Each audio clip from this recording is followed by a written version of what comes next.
Print and electronic media పాత్రికేయ మిత్రులందరికీ నా హృదయపూర్వక ధన్యవాదాలు. మీ అందరికీ నా నమస్కారాలు.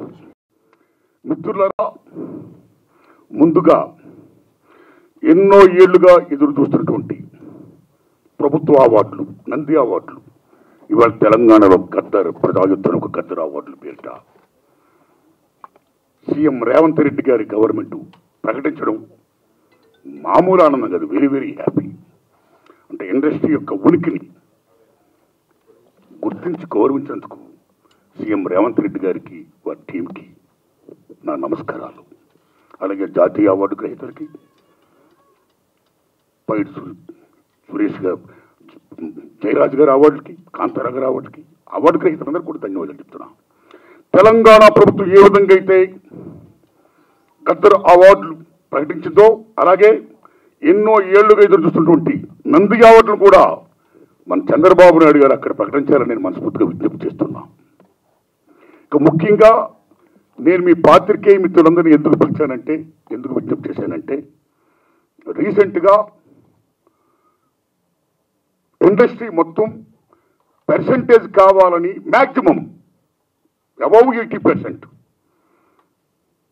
అనే ఇష్యూ మీద చర్చలు జరుపుతూ both producer council and film chamber అనేక చర్చలు జరుపుతూ కొనసాగిస్తున్న దశలో ఎప్పుడు చర్చలు ఫలప్రదం అవుతాయా, ఎప్పుడు సినిమా ఇండస్ట్రీలో పర్సెంటేజ్ సిస్టమ్ వస్తుందా అని ఎదురు చూస్తున్న నాలాంటి సగటు నిర్మాతలందరికీ కూడా తీరని విఘాతం జరిగింది. ఈ మధ్య రీసెంట్గా ఒక విషయం ఏంటంటే, హరిహరి వీరమల్లు అనే సినిమాని ఆపడం కోసమే జూన్ 1 నుంచి బంద్ ప్రకటిస్తున్నారు పర్సెంటేజ్ కానీ ఇవ్వకపోతే అనే మాట రావడం అనేది చాలా దుర్మార్గం. It's a trash. అది ఉత్తిది, అది కరెక్ట్ కాదు. అందులో కుట్ర ఉంది, ఆ కుట్రదారులు ఎవరు తెలుసుకోవాలి అని స్వయంగా పవన్ కళ్యాణ్ గారు ఆఫీస్ నుంచి రావడం అనేది, స్వయంగా సినిమాటోగ్రఫీ మంత్రి దుర్గేష్ గారు మాట్లాడడం అనేది కరెక్ట్ కాదు. ఎందుకంటే మిత్రులారా, ప్రొడ్యూసర్ కౌన్సిల్ కానీ, ఫిల్మ్ ఛాంబర్ కానీ, అవి సినిమా పరిశ్రమ పాలనా సంస్థలు, ఆ రెండు సంస్థలు కూడా బంద్ ప్రకటిస్తామని ఇప్పుడు చెప్పాలా. డిసిషన్స్ ఆర్ గోయింగ్ ఆన్ అని చెప్పారు. దట్ ఇంకో విషయం చెప్తున్నా మీకు, బంద్ అనేది ప్రజాస్వామ్యంలో ఒక బ్రహ్మాస్త్రం. ఎవరైనా బంద్ ప్రకటించే ముందు సినిమా ఇండస్ట్రీలో అకార్డింగ్ టు నామ్స్ 3 వారాల ముందుగా తెలియపరచాలి. ఇదిగో పలానా ఇష్యూ మీద మేము ఫైట్ చేస్తున్నాం, అది ఇంకా కొలిక్కి రాలేదు కాబట్టి మేము బంద్ ప్రకటించబోతున్నాం అనే విషయాన్ని నిర్మాతలకు 3 వారాల ముందు తెలియపరచాలి. This is norms, it's a preamble. 3 వారాల ముందు తెలియపరిస్తే రిలీజ్ డేట్ ఎవరు తెచ్చుకున్నారో, మేము రిలీజ్ డేట్ ఇచ్చుకున్నామండి, ఇంకో 2 వారాలు మేము రిలీజ్ చేస్తున్నామండి అని ప్రిపేర్ అయిన నిర్మాతలను ఇబ్బంది పెట్టకుండా ఉండడం కోసమే 3 వారాల ముందు తెలియపరచాలి according to norms. So June 1 bandh ప్రకటిస్తే, ఒకవేళ జూన్ 12 అంటే 2 వారాలు కూడా కాదు కదా, ఏ రకంగా మీకు హరిహర వీరమల్లుకి అది వర్తింపు చేస్తుందండి? అది కరెక్ట్ కాదు. పవన్ కళ్యాణ్ గారి మీద ఎవరైనా కుట్రమంటారు? తెలుగు చలనచిత్ర పరిశ్రమలో విశ్వవిఖ్యాత నట సార్వభౌమ ఎన్టీ రామారావు గారు, భారతదేశంలో ఎన్టీఆర్ మన తెలుగు జాతిని ఖ్యాతిని చేసిన మహనీయుడు. As a politician, as a CM, like this anything else. ఎంత గర్విస్తామో. తర్వాత మళ్ళీ మంచి గొప్ప పేరు తెచ్చుకొని ఈవేళ ఒక జనసేన పార్టీ పెట్టి ఈవేళ డిప్యూటీ సీఎం అయ్యారంటే వీఆర్ ప్రౌడ్ ఆఫ్ ఇట్. మన తెలుగు చిత్ర పరిశ్రమ మొత్తం గర్విస్తున్నది. Hats off to Pawan Kalyan garu. ఆయన సేవలను గుర్తుంచుకోవాలి. చంద్రబాబు నాయుడు గారికి సెల్యూట్. మేము పవన్ కళ్యాణ్ గారిని ఏ రకంగా దుర్మానం కాం, కానీ పవన్ కళ్యాణ్ గారు ఆఫీస్ ఆ రకంగా కరెక్ట్ కాదు రావడం. ఓకే, వచ్చిందనుకోండి, ఇష్యూ వస్తే మహాత్మా గాంధీ ఏమన్నాడు? ప్రపంచ యుద్ధాలను కూడా చర్చల ద్వారా ఆపొచ్చన్నాడు ఆయన. ఒక సీఎం, ఒక డిప్యూటీ సీఎంగా మీరు అక్కడ సీఎం చంద్రబాబు నాయుడు గారితో మాట్లాడి హరిహర వీరమల్లు అనే టాపిక్ మీరు ఎత్తకుండా, ఓకే మీ ఇండస్ట్రీ కష్టాల్లో ఉన్నప్పుడు రండి, మన సిట్టింగ్ చేసుకుందాం రండి, మాట్లాడుకుందాం రండి అని చెప్పుకుంటూ ఒక పెద్ద రోల్ ప్లే చేసి ఉంటే, ఒక చలనచిత్ర పరిశ్రమ బిడ్డగా మిమ్మల్ని మేము ఎంత గౌరవించేవాళ్ళం సార్. ఎంత బాగుండేది సార్, ఎంత బాగుంటుంది సార్. ఆ పని చేయండి సార్ పవన్ కళ్యాణ్ గారు. ఎందుకంటే పర్సెంటేజ్ సిస్టమ్ వల్ల ఇండస్ట్రీ ఇవాళ చాలా మేలు జరుగుతుందండి. పర్సెంటేజ్ సిస్టమ్ లేకపోవడం వల్ల ఇండస్ట్రీ సగటు నిర్మాత మొత్తం కొలాప్స్ అయిపోతున్నారండి ఇవాళ. మీరు నమ్మండి sir. Why? Because all malls, పీవార్స్ మొత్తం ఇలాంటివన్నీ వచ్చేసిన తర్వాత సింగిల్ థియేటర్స్ ఇవాళ ఉనికి లేకుండా పోతుందండి. తెలంగాణ 500 ఉన్న సింగిల్ థియేటర్లు ఇవాళ 200 చిల్లరకు వచ్చేసాయి. ఆంధ్రప్రదేశ్ 500 పైన ఉన్న సింగిల్ థియేటర్ 300 పైసలకు వచ్చాయి. సింగిల్ థియేటర్ లేకపోతే యొక్క ప్రేక్షకుల పరిస్థితి ఏమిటి? ఇవాళ మాల్స్లోని ఆటల్లోని ఇటువంటి సోకాడు థియేటర్స్లో రేట్స్ ఎంత ఉన్నాయి? ఇవాళ ఎంత బీభత్సమైన రేట్స్. ఆడికి వెళ్ళి ఏదైనా పాప్కార్న్ తింటేనే 500 రూపాయల, డ్రింక్ 200 రూపాయల, టికెట్ మొత్తం 200 300 ఇలాగ అనుకుంటే సగటు ప్రేక్షకుడు ఎక్కడ సినిమా చూడగలుగుతాడు? ఏ రకంగా వెళ్ళగలుగుతారు? ఇవాళ భారతదేశంలో సినిమా పరిశ్రమ అనేది సామాన్యుడికి వినోదం. అలాంటి వినోదాన్ని సగటు మనిషికి దూరం చేస్తుంది ఇవాళ బికాస్ ఆఫ్ దీస్ పాలసీస్. కాబట్టి సింగిల్ థియేటర్ బతికించుకోవాలి, దానికి పర్సెంటేజ్ సిస్టమ్ కావాలి. ఈ పర్సెంటేజ్ సిస్టమ్ అనేది ఇప్పుడు నుంచి కాదండి. నేను ఎందుకు ప్రశ్న పెట్టానంటే సిన్స్ 25 years the issue is going on. ఈ పర్సెంటేజ్ కావాలని కోరిన వాళ్ళు మేము కూడా ఒకటి, నేను కూడా ఒకనండి. ఆ రోజుల్లో మీరు నమ్మని మిత్రుల కిఎల్ నాన్నగారు ఉన్నప్పుడే ప్రొడ్యూసర్ కౌన్సిల్ అధ్యక్షుడిగా మేము విజ్ఞప్తి చేశాం. కాలా సి కళ్యాణ్ గారు ఉన్నప్పుడు విజ్ఞప్తి చేశాం. కాలా కిరణ్ గారు ఉన్నప్పుడు విజ్ఞప్తి చేశాం. కాలా అలాంటి దశలో మీరు నమ్మండి, ఇదే ఫిల్మ్ ఛాంబర్ ముందు టెంటలు వేశాం.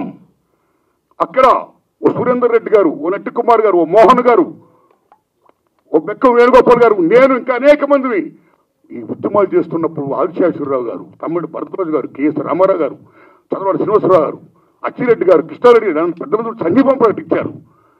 ఎన్ని చేసినా ఏమీ కాల.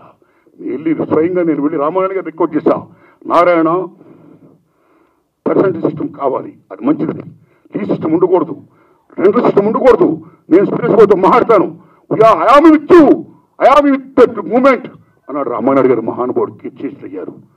అది తచ్చులు ఫలపరం కాల. ఆ తర్వాత అల్లు అరవింద్ గారిని రిక్వెస్ట్ చేశాం, నారాయణమూర్తి అందరం కలిసి చర్చించుకున్న విషయం మీద ఏది మంచిగా చేద్దామన్నాడు ఆయన. కానీ మంచి అనే పర్సెంటేజ్ జరగల. మళ్ళీ సునీల్ నారాయణ గారిని రిక్వెస్ట్ చేశాం, అందరూ ఏం చెప్తా అదే మేము చేస్తామన్నాడు ఆయన. కానీ ఇది మంచి జరగల, పర్సెంటేజ్ సిస్టమ్ ఇంప్లిమెంట్ కాలా. దిల్ రాజు గారిని రిక్వెస్ట్ చేశాం, నిజంగా దిల్ రాజు గారు నేను పర్సెంటేజ్ సిస్టమ్కి యాక్సెప్ట్ అన్నాడు ఆయన ఆర్టీస్లో. కానీ ఫలపరదం కాలా. ఆ టైంలో అప్పుడు ఇండస్ట్రీ పెద్ద మహానుభావుడు మా గురువు దాసనాండారు ఇంట్లో మా గురువు గారు కెఎస్ రామారావు గారు, తమ్ముడు భరద్వాజ్ గారు, నేను, సి కళ్యాణ్ గారు అందరం మీట్ అయ్యాం. మీట్ అయిన తర్వాత VNR Nageswara Rao distributor from Telangana, percentage system కావాలి, ఏ సిస్టమ్ కావాలి, ఆక్యుపేషన్ పర్సెంటేజ్ కావాలని కొందరు, 50-50 కావాలని కొందరు, ఇలా రకరకాల మాడుతున్నప్పుడు ఇది తప్పకుండా తేలుతాం. ముందు పర్సెంటేజ్ సిస్టమ్ పెట్టాలి, రెండు సిస్టమ్ ఉండకూడదు, ఈ సిస్టమ్ ఎత్తేయాలి అనే దాని ముందు మీరు తీసుకురండి అని మేము విజ్ఞప్తి చేస్తే మా గురువు దాసనాండ దాన్ని యాక్సెప్ట్ చేశారు, ముందు తీసుకుని వెళ్ళారు. కానీ ఫలప్రదం కాదు, ఇంప్లిమెంట్ కాల. లేటర్ ఆఫ్ ఇండస్ట్రీ పెద్ద చిరంజీవి గారి దగ్గరికి వెళ్ళాం, ఇది ఇష్యూ మీద రైట్ చేశాం, విజ్ఞప్తి చేశాం, టికెట్స్ రేస్ పెంచుద్దని చెప్పడం ఇష్యూగా కానీ ఈ ఇష్యూలో కానీ ఆయన కృషి చేశాడు, మరీ ఫలప్రదం కాల. So this is a very big issue. Since 25 years, this percentage system is going on. The issue is going on. Not clearing. అది కావాలి. అలాంటిది ఇవాళ పర్సెంటేజ్ సిస్టమ్ కొలుక్కొచ్చే దశలో హరిహరి వీరమ్మలకి దీనికి ఒక లింకప్ పెట్టి ఏం సంబంధం అండి? ఏమీ సంబంధం లేదు. ఈ రకంగా దాన్ని ఇచ్చేస్తారని చెప్పి ఈ పర్సెంటేజ్ సిస్టమ్ అనే ఇష్యూని పక్క తోసేసేసి హరిహరి వీరమ్మను ఫోకస్ చేయడం అంటే ఎంత దూరం ఉండేది? అది కరెక్ట్ కాదండి. అందుకని నేను మనస్ఫూర్తిగా ఇది ఫీల్ అయ్యే నేను చెప్పడం కోసమే నేను విజ్ఞప్తి చెప్తూ పవన్ కళ్యాణ్ గారిని విజ్ఞప్తి చేస్తున్నా, నేను చంద్రబాబు నాయుడు గారిని విజ్ఞప్తి చేస్తున్నా, దుర్గేష్ గారిని విజ్ఞప్తి చేస్తున్నా. పవన్ కళ్యాణ్ గారు మాట చెప్పారు, ఇండస్ట్రీ వారు వచ్చి గవర్నమెంట్ ఏర్పడ్డ వెంటనే వచ్చి పలకరించవచ్చు కదా, మర్యాద పూర్వకంగా కలవచ్చు కదా అన్నారు. సుభాష్ కలవాలి, రాజులు మీరు కలుస్తాం కానీ ఒక విజ్ఞప్తి చేస్తున్నాం. పూర్వకాలంలో రాజుల దగ్గరికి ఏదైనా ప్రజల సమస్య వచ్చినప్పుడు ధర్మగంట కొడితే లోపలికి వెళ్ళేవారు. దాని బిఫోరే రాజులే ప్రజల దగ్గరికి వెళ్ళేవాడు, రక్తబండ పెట్టేవారు. మీ ప్రజలకు ఏ సమస్య రండి చెప్పండి అని అడిగేవాడైనా అక్కడక్కడిగా తీర్పులు చెప్పేవాడు, సాల్వ్ చేసేవారు, ప్రజలకు మేలు చేసేవాడైనా. ఇదిగో మా ఊరికి చెరువు కావాలి, మా ఊరికి విద్య కావాలి, మా ఊరికి వైద్యం కావాలి, లైక్ దిస్. అలాగా మినిస్టర్లు కూడా అయిన వెంటనే ఇండస్ట్రీని పిలిచి రండి మీకేం సమస్యలు ఉన్నాయి, నేనేం చేయాలి, మేమేం చేయాలి అని చెప్తే మేము కూడా ఎంత ఆనందపడేవాళ్ళం అండి. మేము మీ బిడ్డలు అండి, చిల్డ్రన్ ఆఫ్ ది స్టేట్, మేము మీకు ఓట్లు వేసిన వాళ్ళమి, మిమ్మల్ని లెక్కించిన వాళ్ళమి, మీ బిడ్డలు మేము who must be respect the people, the same time who must respect the government. It's vice versa. So my humble request, దయించి పర్సెంటేజ్ సిస్టమ్ పక్కకి పెట్టేయకుండా, పర్సెంటేజ్ సిస్టమ్ అనేది మెయిన్ ఇష్యూ కాబట్టి. ఎందుకంటే ఆల్ మాల్స్ ఇవాళ ఆక్యుపై చేసి 50% దే ఆర్ టేకింగ్. కార్పొరేట్ సెటప్తో కూడుకుని ప్రైవేట్ సంస్థలు ఏమైతే ఉన్నాయో ఆ కార్పొరేట్స్ అందరూ కూడా వాళ్ళు they are getting 50%. But single థియేటర్కి ఏమైంది? సింగిల్ థియేటర్ అందరూ మనవాళ్ళు ఎక్కడోళ్ళు, ఒక ఫ్యాషన్తో కట్టుకున్నవాళ్ళు, ఈ తల్లిని నమ్ముకున్నవాళ్ళు. సినిమా అంటేనే తల్లి తండ్రి నిర్మాత తీసేవాడు, చూసేవాడు ప్రేక్షకుడు దేవుడు, ఇద్దరికి మధ్య సందర్భంగా చూపించే తల్లి సినిమా, సినిమా హాల్ ఓ దేవాలయం. ఆ దేవాలయాలు బాగుండాలి. ఇవాళ ఎన్ని దేవాలయాలు కళ్యాణ మండపాలు అయిపోతున్నాయి, ఎన్ని దేవాలయాలు ఇవాళ మూసిపడిపోతున్నాయి. Because this is system. కాబట్టి మల్టిపుల్ నేషన్స్, ఈ ప్రైవేట్ కంపెనీస్, ఈ కార్పొరేట్స్ అందరూ వచ్చేసిన తర్వాత చిన్న చేపని పెద్ద చేప, చిన్నమాయని పెద్దమాయని బెంగళ నాగేంద్ర మాయాబజార్ చెప్పినట్టు ఇవాళ they are occupying they like octopus. కాబట్టి చిన్న నిర్మాతని బతికించుకోవాలి, సింగిల్ థియేటర్ని బతికించుకోవాలి. The same time percentage system ఉంటేనే ఇద్దరు బాగుంటారు. కాబట్టి దశలో పవన్ కళ్యాణ్ గారు నేను విజ్ఞప్తి చేస్తున్నా, పర్సంటేజ్ సిస్టమ్ ఉంచండి సార్, దాన్ని ఫుల్ఫిల్ చేయించండి సార్. అది ఎలా చేస్తే బాగుంటుందో ఆలోచించి దానికోసం మీటింగ్ పెట్టి సక్సెస్ చేయించండి సార్. ఈ దశలో producer council and film chamber నేను విజ్ఞప్తి చేస్తున్నాం. ఆల్రెడీ మీరు విశాఖపట్నంలో మీటింగ్ అయ్యారు. ఏ మీటింగ్ చేసుకున్నా సరే 25,000 బట్టి రావణ కాష్టంలా కాలుతున్న ఏ పర్సెంటేజ్ సిస్టమ్ అయితే ఉందో దాన్ని మీరు మళ్ళీ పక్కకి దోసేయకుండా, ఏదో దాన్ని అడ్డం పెట్టి దాన్ని మళ్ళీ అడ్రస్ కూడా చేయకుండా ఆ పర్సెంటేజ్ సిస్టమ్ విషయంలో కొలిక్కొచ్చి ఇంప్లిమెంట్ చేసి సగటు నిర్మాతను బ్రతికించండి. అప్పుడే మా సినిమాలు చూస్తారు జనం. లేకపోతే ఓటీలు చూస్తారండి. ఈవేళ మాలాంటి సినిమాలు చూడాలంటే జనం రావాలి. జనం రావాలంటే బరుగు పదిహేను వర్గాలు రావాలంటే ఎక్కడ వస్తారండి? వాళ్ళకి కొంత డబ్బులు పెట్టి దే కాంట్ కమ్. ఓటీటీలో వస్తుంది చూద్దాంలే. ఎన్ని సినిమాలు ఇవాళ బాగా ఆడుతున్నాయండి? పర్సెంటేజ్ సిస్టమ్ ఎంత తగ్గిపోయిందండి. కాబట్టి సినిమా పథకాలు, నా సగటు నిర్మాత పథకాలను 80% ఆఫ్ ఇండస్ట్రీ పథకాలు నా మరుగుడు ఉండాలి. సరే, పర్సెంటేజ్ సిస్టమ్ కావాలి. ఆ సిస్టమ్ కోసం పెద్దలందరూ కృషి చేయాలి. Film chamber and producer council ఆ విషయంలో నిర్ణయం తీసుకోవాలి. గవర్నమెంట్ మనం కలవాలి. అపాయింట్మెంట్ ఆనందం పెట్టండి. మీరు వెళ్ళండి, కలవండి, మన డిమాండ్ చెప్పండి, పర్సెంటేజ్ సిస్టమ్ కావాలి, ఇంప్లిమెంట్ చేయండి అని విజ్ఞప్తి చేయండి. అదే నా విజ్ఞప్తిగా భావిస్తూ, ఇక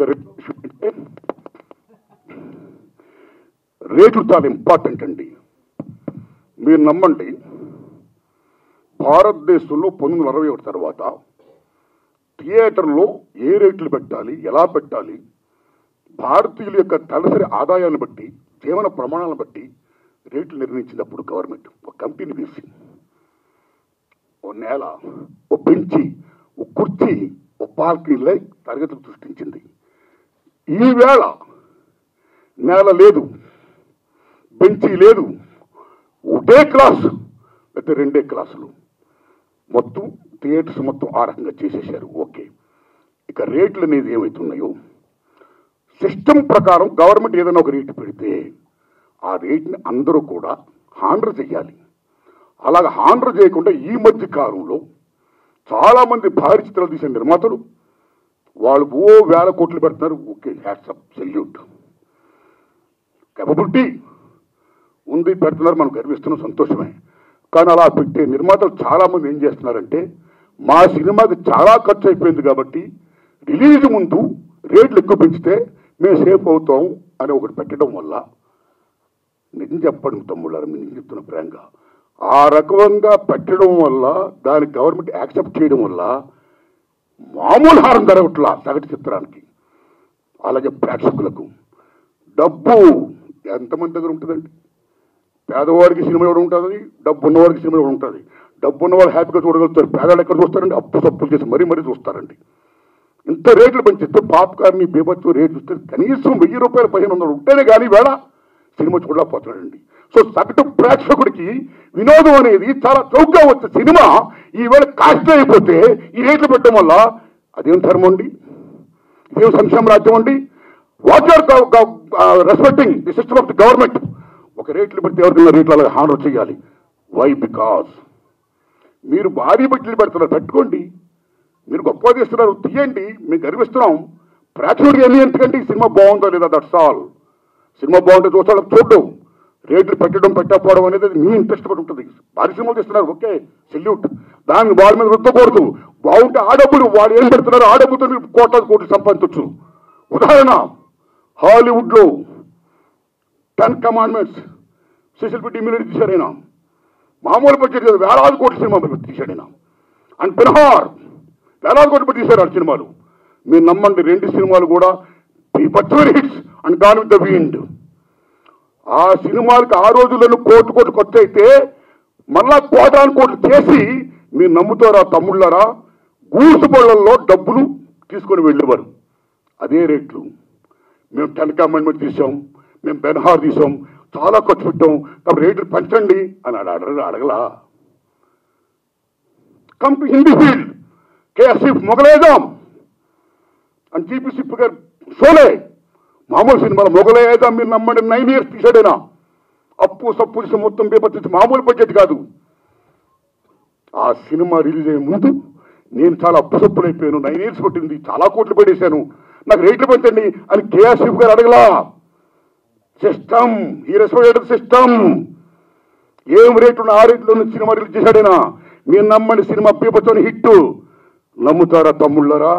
బెన్హార్ అండ్ 10 కమాండ్మెంట్స్ గూడ్స్ బళ్ళల్లో డబ్బులు లాభాలు తీసుకుని వెళ్తే లారీల్లో లాభాలు తీసుకుని వెళ్ళాడు కేఎస్ఎఫ్ గారు. మొగలైజాం అంటే సినిమా బాగుంటే లాభాలు వస్తాయి, మీరు ఎన్ని కోట్లని పెట్టండి. So come to Telugu field. Lava Kusa Shankar Reddy garu తీశారు, 5 ఏళ్ళు పట్టింది, నాకు 5 ఏళ్ళు పట్టింది, నాకు చాలా ఖర్చు అయిపోయింది అని శంకర్ రెడ్డి గారు రేట్లు పెట్టుకుని అడగలా. సినిమా రిలీజ్ అయింది, మీరు నమ్ముతారా? 5 years పైన సినిమా. ఇప్పుడు దాకా లవ్ కుశ మిత్ర హిట్ లేదు తెలుగు సినిమా ఇండస్ట్రీలో. ఆయన అడగలా డబ్బులు, రేట్లు పెంచమని అడగలా. ఏ రేట్లు ఉన్నాయో ఆ రేట్లోనే ఆయన సినిమా రిలీజ్ చేశాడు. మీరు నమ్ముతారా తమ్ముళ్ళరా? ట్రక్కుల్లో లాభాలు వచ్చాయి, బళ్ళల్లో డబ్బులు వచ్చాయి. షోలే జీపీసీ గారు అడగలా, ట్రక్కుల లాభాలు తీసుకున్నాడు ఆయన. కాబట్టి సినిమా బాగుంటే జనం వస్తారండి. మీరు ఇలా రేట్లు పెంచేసుకుంటా ఒక 1 week ఇలా చేసేసి మళ్ళీ మానేస్తా. థియేటర్, నేను ఆటో మీద ట్రావెల్ చేస్తున్నప్పుడు తమ్ముడు మన సినిమా చూసేవాళ్ళ, తమ్ముడు ఏ సినిమా చూసామంటే సినిమా చూడాలి ఉందండి, కానీ చాలా రేట్లు పెట్టేశారండి ఫస్ట్ వీక్. నా ఫేవరెట్ యాక్టరే కానీ డబ్బులు లేవు, అప్పు చేయాలంటే కష్టంగా ఉంది, చూడలేకపోతున్నానండి. ఆ రకంగా ఎంత డ్యామేజ్ అవుతుందంటే సినిమాకి. ఇప్పుడు ఎందుకంటే రేట్లు పెంచుతారు? ఒక నామ్స్ ఉన్నాయి, you must respect the norms, you must respect the system. And అన్నింటి మించి సంక్షేమ రాజ్యం ఉంది. ఏ సగటు ప్రేక్షకుడు ఉన్నాడో ఆ సగటు ప్రేక్షకుడు భారతదేశంలో సినిమాయే వినోదం. ఆ వినోదం దూరం చేయకండి ఈ రకంగా పెట్టి. సో దిస్ ఈజ్ ఒక మాల్ ప్రాక్టీస్. ఒక రకంగా చెప్పాలంటే దిస్ ఈజ్ నేను నమ్మని తమ్ముళ్ళరా, ఈ భారీ చిత్రాలు చేస్తున్న నిర్మాతలు, government is doing black marketing in the name of raising the rates. Correct కాదు. అలా పెంచకుండా అందరికి ఒకలా ఇష్టం పెట్టి సగటుని మాత్రం బతికించి ప్రెసెంట్ సిస్టమ్ కాపాడండి, అది రుచిగా చెయ్యండి. ఆ రకంగా మీరు అందరూ పెద్దలందరూ కూర్చొని మాట్లాడుకొని మేలు చేయండి. ఇది నా విజ్ఞప్తి. Thanks a lot. ధన్యవాదాలు మీకు. Thanks a lot. Latest news updates కోసం ఇప్పుడే డౌన్లోడ్ చేసుకోండి మీడియా ఎఫెక్ట్స్ యాప్.